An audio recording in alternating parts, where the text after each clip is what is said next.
All right, let's pull back the curtain on something that's basically the secret sauce of the modern internet, the load balancer. I mean, have you ever wondered how a site like Amazon or Netflix can handle millions of people all at once without just collapsing? Well, this is how. This quote from a principal engineer just nails it. We're not talking about a simple bug in the code here. We're talking about pure physics, the raw, overwhelming force of digital traffic. If your architecture can't handle that, it doesn't matter how good your code is. The whole thing is going to crumble. So to really get our heads around this, we're not going to look at a single line of code. Nope. We're going to step away from the tech for a minute and talk about something much simpler: coffee. It's the perfect way to understand how all this works. Okay, let's set the scene. Imagine the simplest possible setup: a cozy little coffee shop with just one barista behind the counter. So, you've got this one barista, and they are amazing. Super fast, makes a killer latte. On a normal day, everything's great. But then, a tour bus pulls up.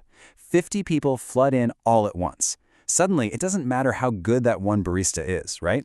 There's a hard limit on how many drinks they can make. The line goes out the door, people get upset, and basically the shop has gone down. That barista, that's your single web server, with its own limits on CPU and memory. And this right here is what engineers call a single point of failure. It's a huge deal. When your entire website, your entire business relies on that one server, you have a massive problem. If that server gets overloaded or just needs a quick reboot, your whole operation just vanishes from the internet. Okay, so what's the fix for our coffee shop? You're not going to try and build some kind of super barista with 8 arms, right? No, you hire some help. You hire a manager to direct the crowd. You hire a digital traffic cop. And that is exactly what a load balancer is.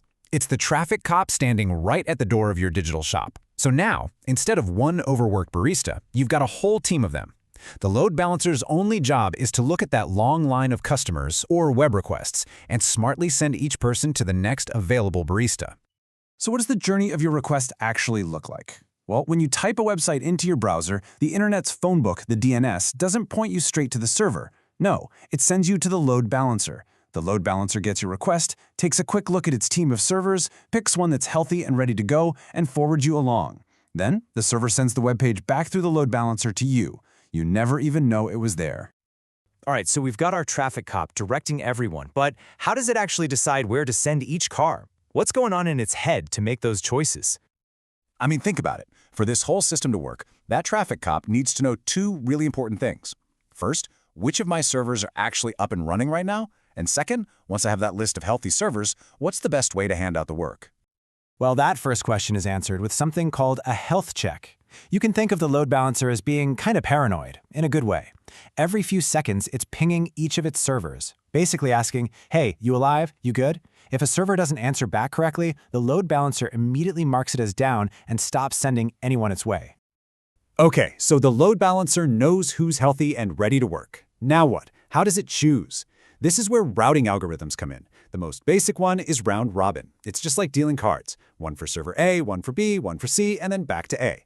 A smarter way is least connections. The load balancer looks at all the servers and sends the new request to whichever one is the least busy at that exact moment. And then you have special cases, like IP hash, which makes sure your requests always go to the same server, which is super important for things like an online shopping cart.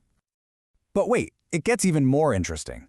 See, not all traffic cops are created equal. Some are really simple and fast. Others are way more intelligent. And this brings us to another great analogy: the gate guard versus the receptionist.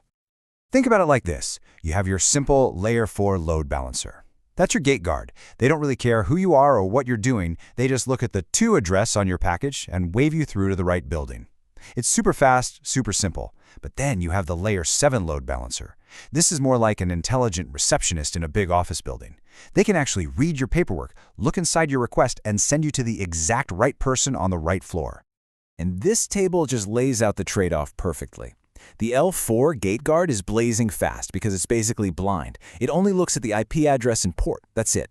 The L7 receptionist, on the other hand, is smart. It can read things like the URL you're trying to visit or your browser cookies and make really intelligent decisions, like sending all video traffic to one group of specialized servers.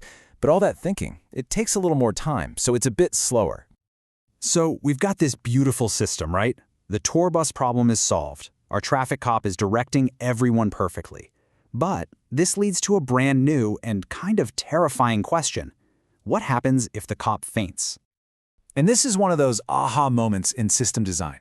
We brought in the load balancer to get rid of our single point of failure, but all we've really done is move the problem. We just created a new, and probably more expensive, single point of failure. If that one load balancer goes down, everything behind it goes down too. This is a classic problem in computer science. They call it the who guards the guardians problem. And the answer is simple. In any real professional setup, you never ever have just one load balancer. That's just asking for trouble. So what's the pro move? You build for what's called high availability, using an active-passive pair. It's brilliant, really. You have one active load balancer on duty, handling all the traffic. And right next to it, you have a passive one, sitting idle, doing nothing, except listening for a heartbeat signal from the active one. The second that heartbeat stops, bam! The passive one instantly takes over the public IP address and becomes the new active guard. It can happen so fast that you, the user, would never even notice anything went wrong. But of course, nothing is ever that simple, is it? This new setup creates its own special kind of nightmare scenario called split brain. Imagine the network cable between the two load balancers gets cut. Now they can't hear each other's heartbeat, so they both think the other one is dead, and they both try to take over at the same time. It creates absolute chaos. The fix usually involves a third-party witness server that they both have to check with before they can declare themselves the boss.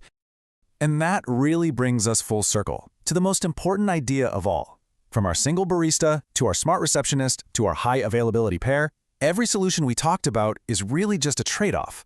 See, the real job of an engineer isn't just to solve problems. It's about consciously choosing which new, more interesting problems you're willing to live with. So the question I'll leave you with is this.